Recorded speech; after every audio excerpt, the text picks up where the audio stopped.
Good morning. It's time for Two Guys on Sports. I'm Larry Hazer. I'm Dick Olson. Good morning, Larry. Good morning, Dick. And, here it is, that time of the year when we start getting down to tiebreakers. And we are flooded with tournaments. Yes, and tournaments, and it's all coming up here. We'll start with boys and girls basketball because we've got some conference standings that are going to get interesting here.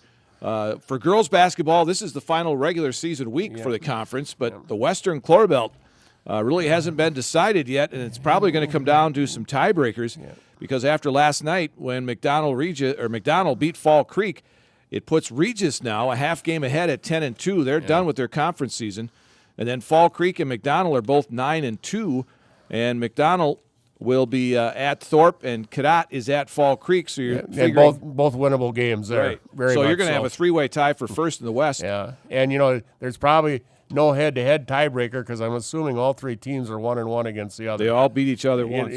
So they all split. So I guess the only experience we've had with this, Larry, is a few years ago.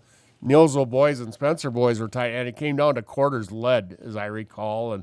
But who knows now? Yeah. So, and that was just two teams. Three teams is just crazy. I'm glad I don't have to figure that out. Yeah, right. Yeah, that could be some deep. We may not know till we do that game on the 22nd. Yeah.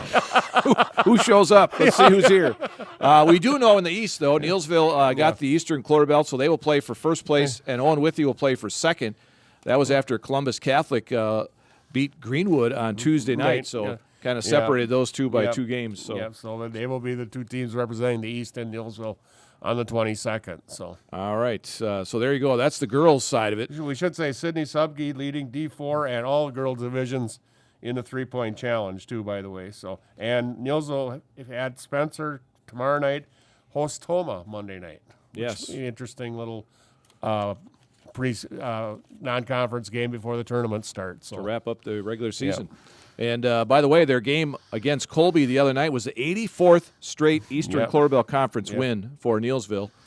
And so they'll have 85 if they beat Spencer. It's 85 in a row going into next year. So I believe it was December of 19 or 18. 2019. Yeah, they lost up at Gilman. So probably should go back and see what their home winning streak is in conference. So you look at the teams that are coming up for Nielsville here, and this streak, I don't see it breaking anytime soon. And you look at the opposition. Owen Withee has got a pretty good bunch up there right now, but the rest of the teams just, I think Coach Wilson is making some breakthroughs over at Columbus, but Greenwood is losing a very good senior class this year.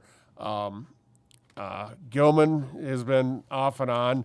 Loyal has been down a little bit lately. Colby is struggling. So I think you're right, Larry. You could see this go on for a while yet. So. Well, you look at Nielsville's team, Sydney Subke, a senior, Gracie Shangarth, a senior, two of their starters. A lot of sophomores. Yeah, and good sophomores, too. And sophomores have got a lot of playing time already. Yeah. And and a nice freshman class coming up, too. There's a couple girls who might be contributing next year already as sophomores. So it's interesting. So, but like I said, I can see this going on a little bit. So the reload. Yeah, the rebuild. No rebuild here. No. So. All right, on the boys' side, in the Eastern Clore Belt Conference, things still tight there. You've got Owen Withee at 9-2, Columbus Catholic 7-3, Loyal 7-4, Nielsville 6-4, Colby 6-5, and Spencer 5-5. Yeah. Spencer may have a say in some of this because they have Nielsville twice coming up. Yep, and Nielsville's going to have a say tonight, Larry. Right. We're hosting Owen Withee here, a game we'll have later tonight, and they took it to Nielsville pretty good up at their house, and really were hot shooting the three-pointer. Mason Gay, I believe, had 6 three-pointers that night, but Warriors got to do a much better job of getting out on the threes. They've been moving their feet a lot better on defense. Now, the other night, Black River Falls is a team that shoots threes constantly. And they did a pretty good job, but that was still what beat the Warriors was a three. But and Nielsville, again, gets open looks and just missed a lot of shots against Black River. Second half the other night, they were just ice cold. Yeah. And it didn't matter where it was. No. 10 feet, 1 foot, whatever. It was clank, So, but we'll have to see. It's the Warriors have played well in the field house, so I look for a very good game tonight. So. All right, Nielsville and Owen Withee tonight, 7:15 on 92.7 WPKG. Some of the other games going on tonight. Gilman is at Loyal. Columbus Catholic at Colby. That Yeah. could be an interesting Yeah. one there. Yeah, Colby plays well at home, and Columbus coming off a huge win against Loyal last week. My goodness, they really took it to Loyal at home. But so we'll see if they're a little down there. But yeah, that'll be a big game also. So And the one in the West has Fall Creek at Bloomer. And Fall Okay. Creek right now at 6-3, Bloomer at 7-2. and I come across this yesterday about Fall Creek. Head coach Rick Storley Tuesday night's win at Cadott was his 500th career win. So. Good for him. He's been around there a long time. Okay, but he's not. He's only second in his family. Oh, really? Brother Randy, who is, of course, at Blair Taylor, Uh-huh. has 661 wins. Whoa. Randy right now is tied with Bob Letch of Racine St. Catharines for third all-time in the state. Of course, Jerry Pettigrew, 1,027 Sure, one. yeah.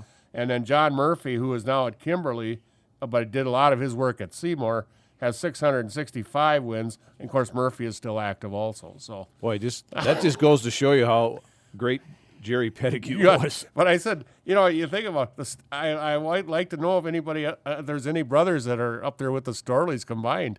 That's almost 1,200 wins between the two of them. Yeah, My goodness. Right. So, Yeah. Yeah, you'd have to go maybe to the football Yeah, end of it. Well, you wouldn't absolutely. have that many wins, but No. the guy in Gilman, yeah, the one in Ro- Colby, yeah, the yeah, Rosemeyers. yeah, and then Rodney down at Durant, Arkansas Right, too. So, yeah. yeah, that's a real tree there. Yeah, So. that's the only one that really comes to mind. But yeah, these guys have really done. Yeah. And and at schools, of course, Fall Creek has always had a great basketball background, but Blair Taylor, Rick Storley pretty much put that on the map, and Yeah. has stayed there too. So, Oh, yeah, they've had good teams, and they got a good team again this year. Absolutely, yeah, they're going to be right in there this year again. So. Yeah, they beat almost Center Lincoln the other night. Yep, so. All right, one note here before I forget. We're looking at getting Dana Schiltz in here as a guest on our show on the 26th, which would be actually the 27th, I believe, that 27th, show. yeah. And, yeah, she's going to talk about her trip to Italy. Oh yeah, She's going to be on ESPN over in Italy, helping them out. okay. She's done that before too. So Yeah, some World Games going on over there. She's kind of a Winter Games guru. Yes. And so, but and speaking of the Special Olympics, they did really well at the state meet up in Wausau. You said Coach K had a handful of gold medals. Yeah, he up did there. very well. Yes, he did. And we'll hopefully hear from him tomorrow or tonight. Tonight. He's going to be at the Yep. game. So Yeah, I don't know if he'll bring his medals, but he'll be there between us. yes, So. so we'll get some info on that. Yeah. So tune in for that game tonight during the halftime. All right, the WIAA is going to release their girls basketball tournament series seeds and pairings during a 1-hour show this Sunday morning. Now, I know the last time they did this, people were wondering what channel it was on because you turn on Channel 9 and it's not there. It's actually 9.2. Which I'm not sure exactly what number that is. So on Spectrum. Yeah, so, I don't know what the other numbers are. I would try on Spectrum. I believe it's like 15, but, okay. or on the high def it's 610 maybe. Okay. All right. That would be the one I would look at, 610. And then WQOW is 18.2. Yes, Is what that's on. yeah, So that'll so- be this Sunday morning at 11 a.m. After that's done, that's an hour program. Then they'll be released on the WIA website, so then you can check them out there. Yeah, I'm not sure. Okay, during football, Travis Wilson kind of spearheaded that one, but I don't know who's spearheading this one. so. It's Carly Murata. Okay, Carly Murata is out of Channel 27 out of Madison, Okay. which is part of that state network with 9 and 18. And She's going to be the host. Yep, so. All right. So there you go. By the way, Neillsville this week ranked 6th in the state in Division 4. And a couple of teams that we've been talking about in boys did get some ranking. Yeah, finally. Auburndale, Yeah, finally. ranked number 9 in Division 4. And Took all season. Yeah. but- And Owen Withey is ranked 10th in Division 5. yeah, well deserved there, too. We talked about the job Coach Weiler has done and with a senior class that knows how to win, and good for them. But with any luck at all, Niels will win tonight and knock them out of the top 10. So We'll see what happens. Neillsville's going to have to play well. they are going to have to play well because that is a good bunch of ball players up at Owen Withey. Yes, so. indeed. Another boys basketball note here. Marshfield's at Stevens Point tonight. Marshfield can clinch a 4th straight Wisconsin Valley Conference Yeah, championship. how about Coach Chris Fisher over there? He has had nothing but success since he's taken over that program. So Yeah, and beating Stevens Point. That's yeah, and he's got one of the best players in the state in Brooks Hinson too. So top 3-pointer. You betcha. Division 1. All right, so there you go. That's boys and girls basketball. Are you ready for wrestling? Yeah, we'll go to wrestling. Okay. I've got a few pages of it. But All right. I just want to get to the girls first because they have their regionals on Friday. Yes. The first 4 finishers in each weight division qualify for sectionals. So wrestlers from Abbotsford, Colby, Athens, Bloomer, Colfax, Cadott, Cornell, Gilman, Lake Holcomb, McDonald, Elk Mound, Stanley Boyd, and Thorpe, Owen Withy are all at Merrill.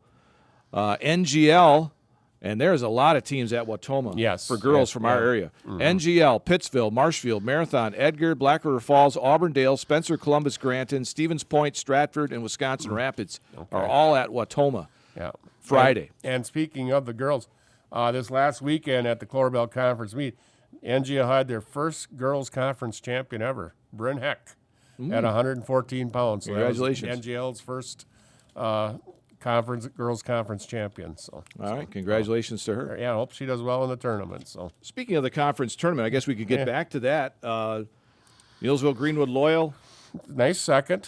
Yeah, edged out. Cadott was head and shoulders above everybody. Just a nice balanced lineup there, but they did beat out Raw. And any surprises there you saw? Not really. Jake looked around. Great job at 65. Hudson, of course, winning. Ridge Tibbet third at 120. I would have liked to seen him being healthier. He's had a hand problem all year, but that's also a tough bracket with the kid from Colfax, and then also I forget the other one. Oh, Lodall from Cadott is one of the best 120s in D3. But other than that, a Culture boy, one of the Culture boys, I believe, finished second at 138. There's maybe a couple more. Mason Anding finished second at 113. It took Izzy Sonntag beat him, but pretty good job by Mason. And then Bode Opelt, another freshman, third at 106. So I think there's some good days ahead. It's going to be a struggle for them in the regionals, but pretty good showing at the conference, and I think that's something to build on. So sure, okay, all right. So they move on now. The girls again on Friday for the regionals. Again, top 4 in each weight class move on, and it's the same with the boys on Saturday. All right, we'll start with the boys here. And I guess the big one will go in Division 3 at Edgar, where it's like a state meet going on. Yeah, this could be this reads like a who's who in D3 in this area. I mean, you got all the biggies from the Marewood, Auburndale, Stratford, Marathon to start. Also, Boyceville, strong in the Dun St. Croix. Cadott, of course, we just talked about from the Cloverbell. Glenwood City has excellent wrestlers over there. Stanley Boyd back in D3, so they bring some good. They've got a heck of a heavyweight in Willie Graham. He's just a conference champion.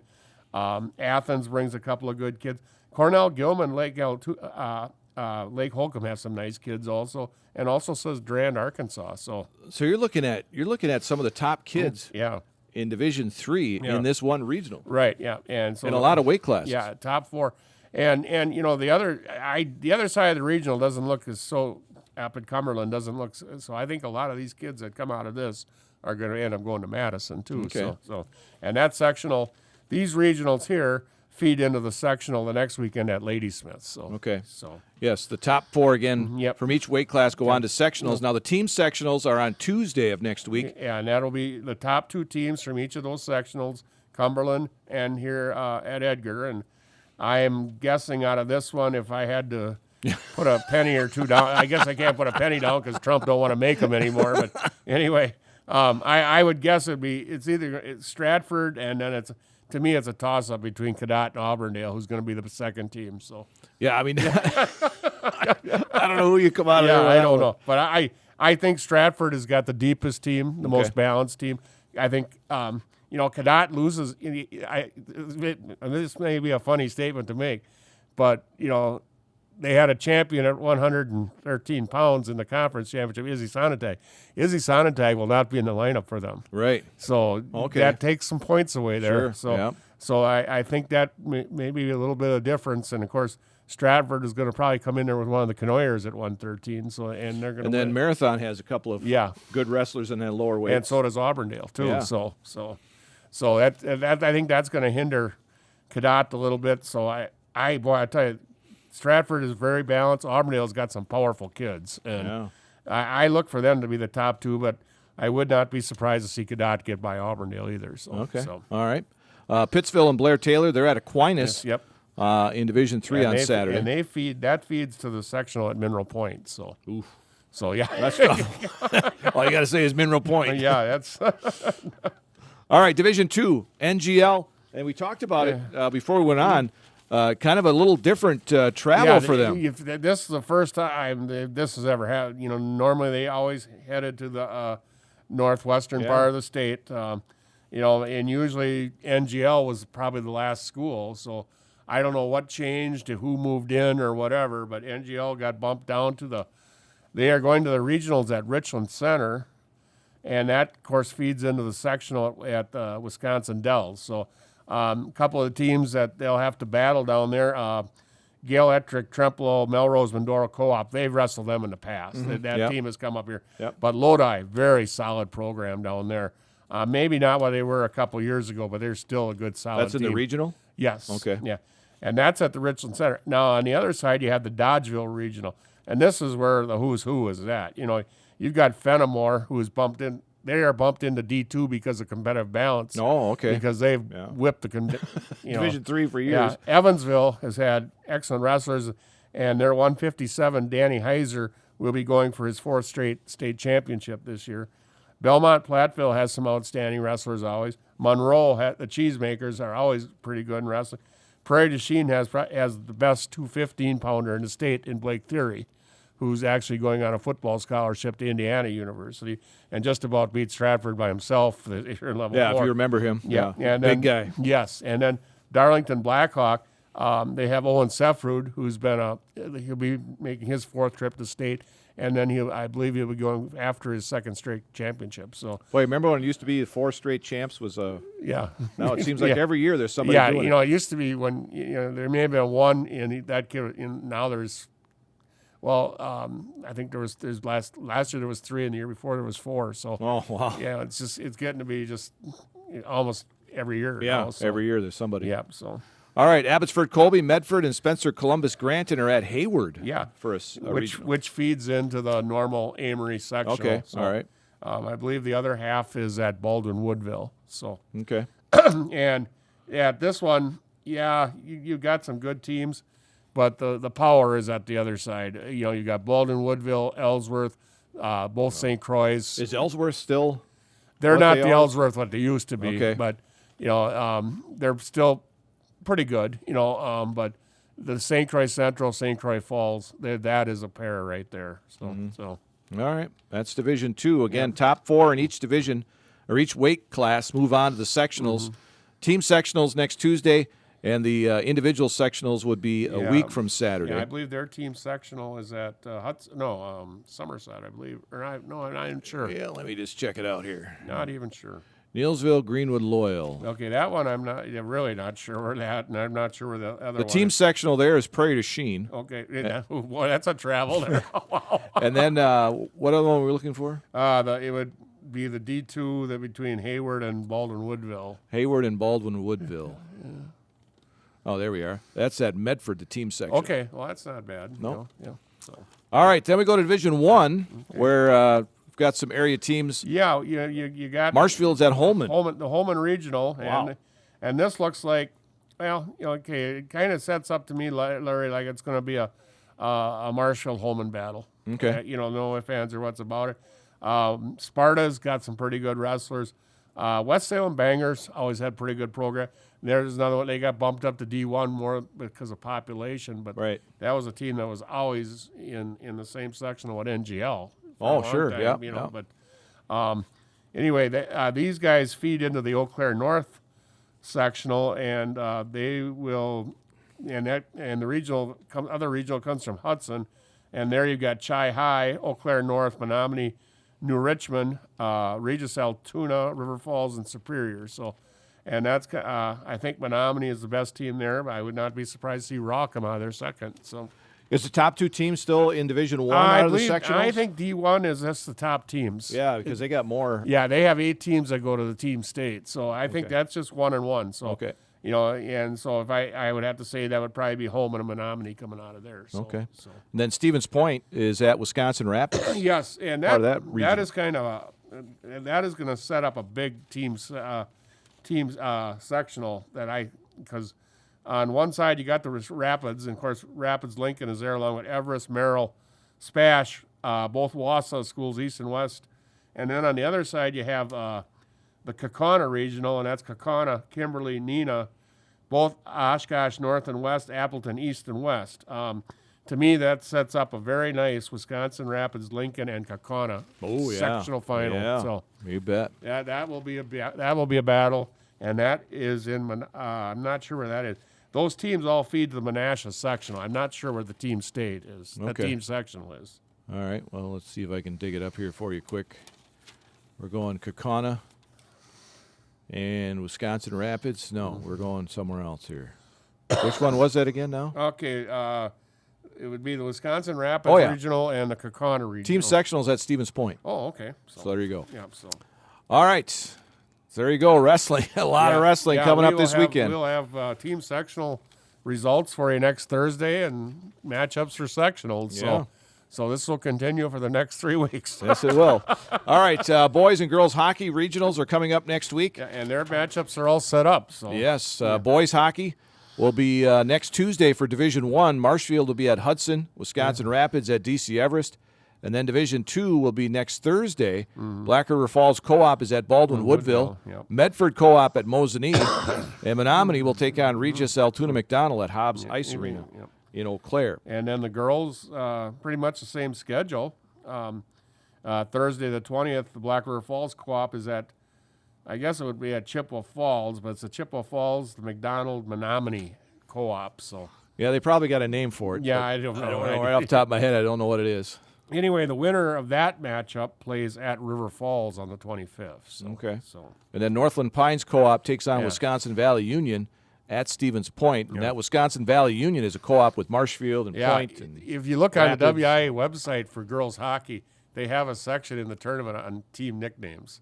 Oh, okay. And I did not look at it. So yeah, because there's a lot of teams that nobody goes by their regular name. yeah, they don't have a real they don't go by Black River Falls Co-op. It's Wisconsin Valley Union. Yeah, it's crazy. Western Wisconsin, I think there's one. Yeah, so and then the team up north. Yeah, Central Wisconsin Stars. Yep. Yeah, and then I believe is it the Eau Claire Stars or Western Wisconsin Stars? Yeah, there's another one over to the west. Yeah, and then down in the Cooley region, you have the Onalaska Stars or something like that. Yeah. So it's crazy. Yep. It is. All right, so busy in the high school world here the next few weeks. And we'll keep you updated as things go on. Let's see what else. Brewers got their first workout with pitchers and catchers today. So it's ready to go. And, you look at their roster. I said there's a lot of arms on that team. I said, though it looks like Robert Gasser, they're not probably expecting him to pitch this season. He's still recuperating. They signed Tyler Alexander yesterday. He kind of a swingman between starting and relief. He was between the Tigers and the Rays last year. But, it sounds like Brandon Woodruff is ready to come to camp, I guess. So we'll see there. Oh, they're hoping. Crossing their fingers. But I said, you go through the list and, the bullpen looks like they could have any number. Nick Mears is back, and then I would think McGill would be the starter. Just see what kind of where everybody falls. I think it's going to be who falls in behind McGill. Well, it's a lot of who's going to stay healthy. Yeah, and I don't know if they've got who's left-handed anymore or whatever, but I think starting wise, you're looking at Toby Myers and Savali, guys like that, and so it'll be a little different look in that pitching lineup. And of course, the big question, third base and shortstop. Right. Will Ortiz go over to shortstop, and who will fit into third base? I'm sure I think they would love to see Tyler Black come alive, because he could play third if they have to. Yeah. But we'll see. He hasn't really, since he's come up, the times he's come up, he has not hit very well. So. And we talked about Bryce Terang probably not moving him off of second I would not base. move. I would not move him. Not a Gold Glover. Not at all. So he is, he was a shortstop, and now he's made that switch, and he made it so effortless. Leave him there. Yeah. Ortiz played the left side last year. Let him go to shortstop if have to. So Sure. So. All right, another thing that happened, the WIAC announced their 2025 Hall of Fame class and a couple of local ties. Mosinee graduate. You had her on, where are they now, I believe? Amanda Nahuda Bailey.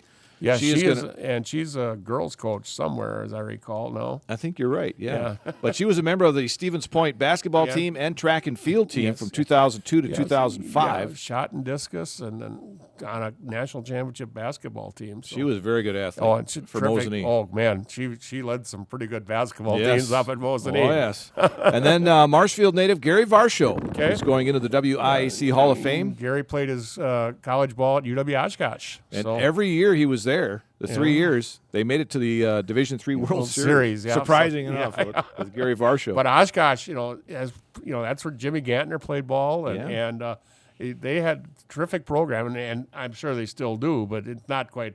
They don't quite produce them like they do it now. Right? Yeah. Then, no. But a lot of guys came out of Oshkosh that played professional baseball. So yeah, that 25-member class will be inducted July 26th at UW Stout. Yep. So. And the NBA All-Star Game coming up this weekend.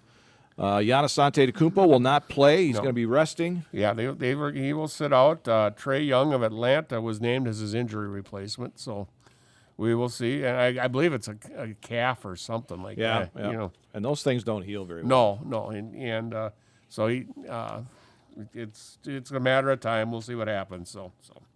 And one thing I want to mention about Major League Baseball, they are going to be experimenting with an automated strike zone challenge system this spring. Oh, boy. Here we go. With the challenge system, a human umpire calls balls and strikes, and each team has 2 challenges they can use to appeal to ABS, which is short for Automated Ball Strike System. As with regular old replay challenges, you keep your ABS challenge if it's successful. On average, each team will play 20 games with the challenge system this spring. The challenge system has been tested thoroughly in the minors, and it could be in place for Major League Baseball's regular season by 2026, but for now it's just a spring training trial. Yeah. Boy, I'll tell you, I'm up in the air about that one, Larry. It's well, you only get 2 challenges. Yeah, and you can challenge it more than that during a game. Yeah. And it's a game played by humans. Let it be umpired by humans. I guess maybe that's the old purist being me. And I'm all for these challenges that an outer safe call, something like that, or fan interference or something like that. But balls and strikes, that's a human judgment, and and I don't think they've done that bad of a job. I don't think so. I don't think so. Can a machine judge a curveball as well? I don't know. It just, to me, I think it's crazy. It's a little ticky-tacky. And I think they got the game where they want it now. They've got the speed of the game. They've speeded the games up. Done a nice job there. I like that. I think everything is good. So why not leave it alone? let it be. So it's the old, if it ain't broke, don't fix it. Yeah. I don't know. So we'll see how that works out. But you'll see that during the spring. If you catch any spring games, you'll wonder why they stopped the game and challenge. Yeah, it'll be interesting to see how it plays, and is it going to alleviate balls and strikes arguments? And how long is it going to take? Yeah, that's another thing. Are you adding time to the game? So I don't know. So Well, Super Bowl 59 come and went. 127.7 million viewers, the largest ever. As the Eagles, I did not see that coming at all. No, I thought Kansas City's offense would be far better than that, but I'll tell you what, that front four of the Eagles really dominated that game. They got 6 sacks and they never blitzed once all day. And I'll tell you what, they were so well coached. When Mahomes stepped up, there was a guy waiting for him.